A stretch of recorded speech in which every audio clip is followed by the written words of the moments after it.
Adrian, is all this talk about junk food and stuff been tough as you're going through a weight cut now? Now you still gotta live it. Oh yeah, man. It's been super tough, man. I've been wanting to run to the candy store, try to throw away all the Reese's and get my Dr. Pepper and all that stuff. So, uh, it's been a little bit hard, but at the same time, it's for something I love to do, man. Like I love both of them, but I love MMA way more. So I'll give it up, just for the camp.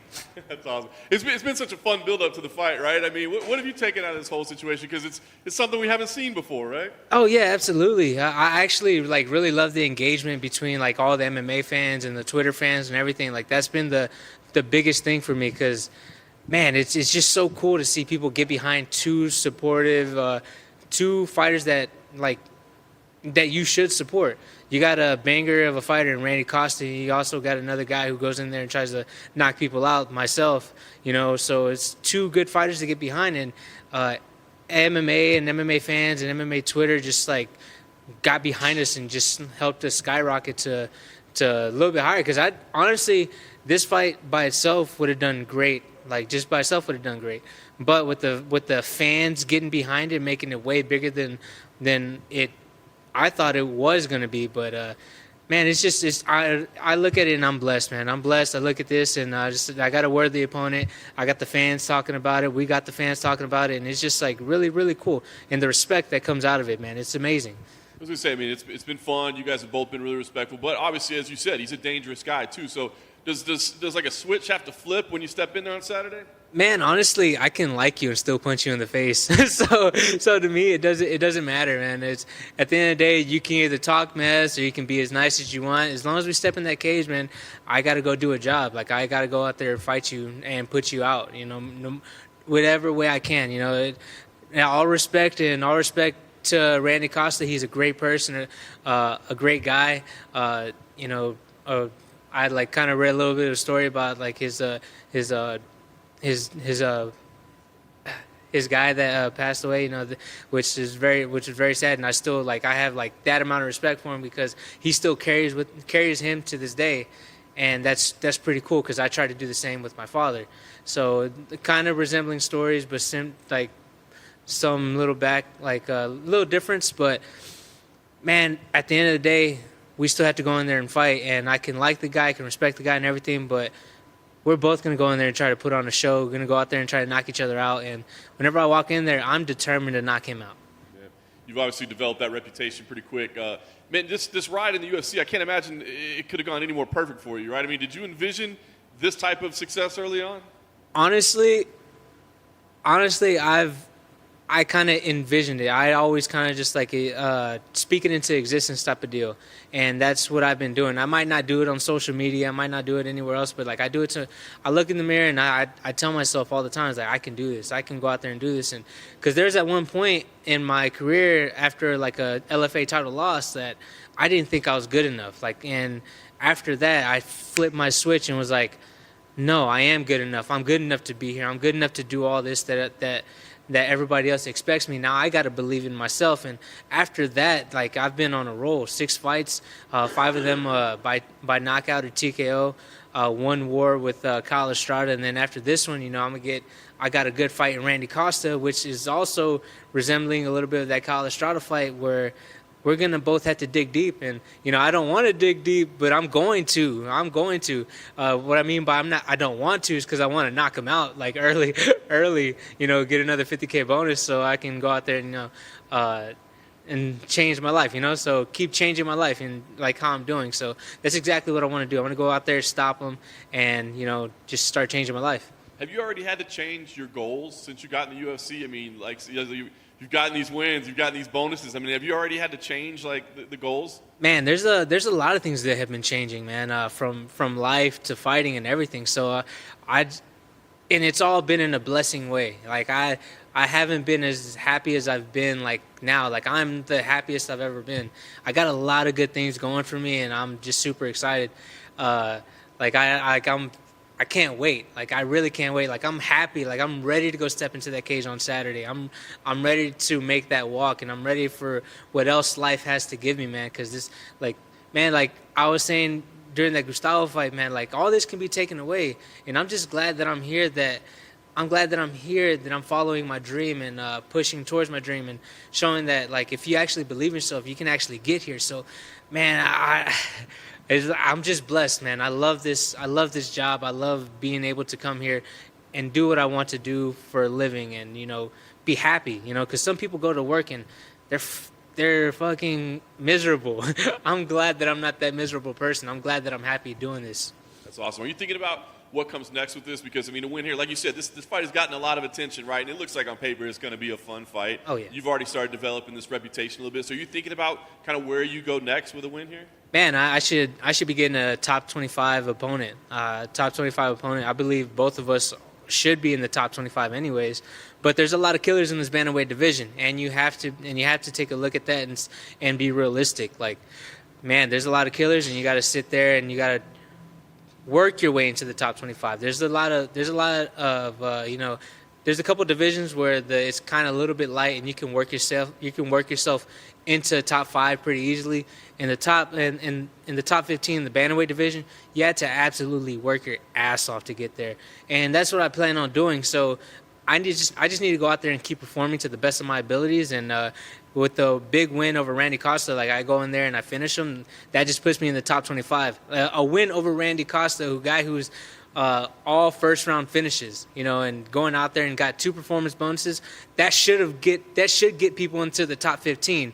But this division is so stacked that it only gets you into the top 25. So, man, I'm working to work my ass off and work my ass off to get into the top 15. So either way, man, I'll be the workhorse, or if they want to shoot me up, like, immediately, I'm that guy too. I don't mind. That's awesome. Last thing for me, I know ideally, like you said, you want to go out there and finish him in the first round, but I think we're all thinking fight of the night, back and forth brawl. Is that really what you're expecting this to be? Honestly, I'm ready to go 5-5s. Like, that's I've put myself in that dark place this whole entire training camp, but it's so hard with all the blessings around me. So it's like I just consistently just putting myself in that dark place, knowing that I got to go in there and fight the fight of the night type worthy fight, because I got a fight of the night worthy type of fighter. He's going to go in there and try to put my lights out. I'm going to go out there and try to put his lights out. And, whoever falls first is going to be the winner. And I don't think it's going to be me. So, man, do you think this is a fight we could see a bunch of times as your careers play out? Absolutely. I look at Randy, and he's a very, very highly touted prospect in my eyes. Like, he's one of those guys that he learns from a loss. Look at whenever he took a loss from Brandon Davis. He went out his next fight and starts the next 2 guys. And I only see him getting better. And especially with myself in the way I fight, I've only increasingly gotten better. Man, my last fight against Gustavo Lopez was like me on a full training camp, and y'all saw what I did against a really good opponent in Gustavo Lopez. He went 3-5s with Marab on a 6 days notice, and I go out there, I put on a masterclass, and I stop him in the early third round. So it kind of just shows that I'm only growing as well, too. So I'm pretty sure we're going to cross paths maybe 2 more times. Probably only 2, because I'm going to win both times. Is it cool? Sometimes we see these prospect versus prospect fights, right? And they kind of fly under the radar. Maybe some people don't realize how talented the 2 dudes are. Is it cool then that you're fighting a fellow prospect and it's actually getting the attention you want one of these fights to get? Oh, yeah, absolutely. It just raises both mine and Randy's stocks at the most, And just to see 2 prospects that are coming up in the UFC kind of early. We both have like 2 or 3 fights in the UFC, and we're out there getting the most noise. Like right now, I think whenever our fight was announced, I saw Randy had posted it and said something that we had got as many likes and as retweets as whenever they announced Israel Adesanya versus Marvin Vettori. And that was like on, like, I forget what it was. I think it was like MMA Junkie or something like that. But we had just gotten so many likes and retweets around that. And I remember seeing that and just being like, wow, this actually pushed up those type of numbers. And that made me realize that we're connecting with the fans and that they love our style. And our styles clashing, honestly, does make a fight of the night. But like I said before, I want the knockout. It's a pretty dope fight, to be honest with you. Yeah. Pretty cool. He says that he doesn't mind fighting on the prelims because it gives him more time to get to Sapphire after the event. Is that some way you could meet him, or do you think, maybe? Man, absolutely. That'd be pretty cool to meet. And he seems like a cool guy. At the same time, it doesn't take away that we got to punch each other in the face, So he seems like a really cool guy. like I said, from like the times that I've seen him, the times that I've actually talked to him outside, because I remember when UFC 262 was going on, we're actually DMing back and forth and trying to see what we could do to get on that fight.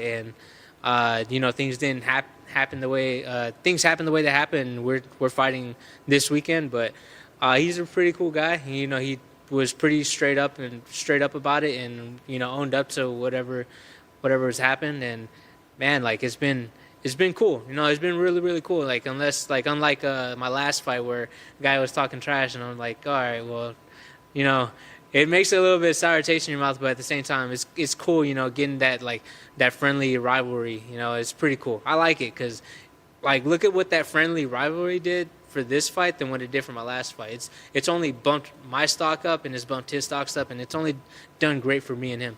Looking forward to it, man. Oh, thank you. Adrian. What's up?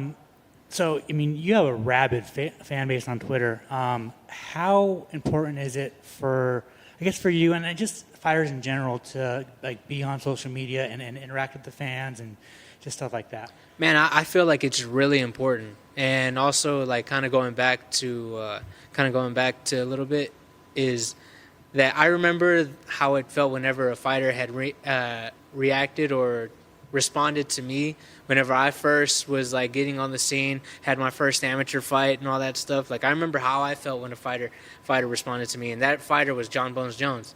And I remember it wasn't even the biggest tweet. It was just like, oh man, that's not cool. Like, because I told I still remember it. I tweeted to John Jones saying, did Colin Cantrell say hi to you? I told him to say hi to you. And he said, no, that's so not cool. And I was like, dude, this is so amazing. Like, I was like, so like, it made my month, because I was like, man, the light heavyweight champ responded back to me. This is so cool. And like, it just put me over top. And, now that I'm in this position, I don't even think I'm like that high in the position or like that, like, loved by fighter, like other, like by the fans, but now I kind of realize that I kind of am, and I had to respond back because I remember how I felt, and it made me feel amazing, and it like honestly, it made me have like a bigger connection whenever I saw John Jones fight and everything. I would just remember telling people, like, he tweeted at me, so I think that's cool, man. If I could do that for somebody else, how I felt that for that whole entire month, man, I am 100% down to do it again. And then also, I mean, you got to be in front of a crowd for your next fight, right? I mean, is that what you're pushing for? Oh, absolutely, man. I've been pushing for it since 262, especially this fight. I think this fight would have been absolutely perfect for like a crowd, because we're both the guys who are not going to back down. We're going to stay in each other's faces and try to knock each other out, and it's going to be. And it would have been fun with the big crowd. I know the Apex has been letting in a couple people in here and there, but it's gonna be pretty cool hearing a little bit bigger of a roar from my last couple to this one. So I'm a little bit more excited for it. But I have to fight in front of a crowd. Do you have any news on the Dr. Pepper sponsorship? Man, they only tweeted back at me once, and after that, man, nothing, man. It's been radio silence. So, Dr. Pepper, if you're watching this, you're seeing this, man, hey, hit me up, man. You got free promotion out of me for, like, the last couple months. Come on, do something. Send me a lifetime supply of Dr. Pepper, whatever you want, man.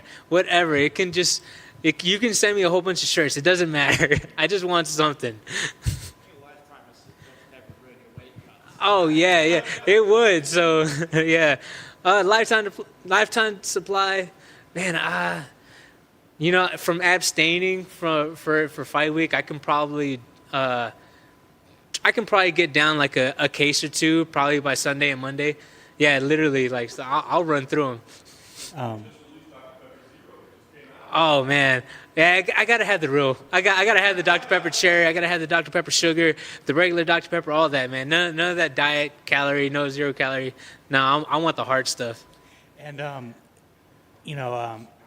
there is one name that could be a possible matchup for you, and it'd be a rematch with Miles John. Do you want that fight in the future? Man, anybody who I lost to, I want that rematch. Anybody, like, I might have the biggest respect for them, but at the same time, I want those rematches. Especially now, where I'm at now, I've gotten so much better, and I feel like I've gotten better than those fighters. There's no kind of like respectful way to put that. but I feel like I've gotten better than what they are at this moment. So I do want those fights. I do want those fights back, and I do want to get those wins back so I can feel more solidified in where I'm at, because like right now I have this extreme belief in myself, and I have this extreme belief that I'm one of the best fighters in the world, and I just got to keep going out there and proving that. And with the win over those, it kind of erases those losses for me, and I really want to do that. And then one final for me, we got a big bantamweight fight in the main event. What are your thoughts on it, and who do you got?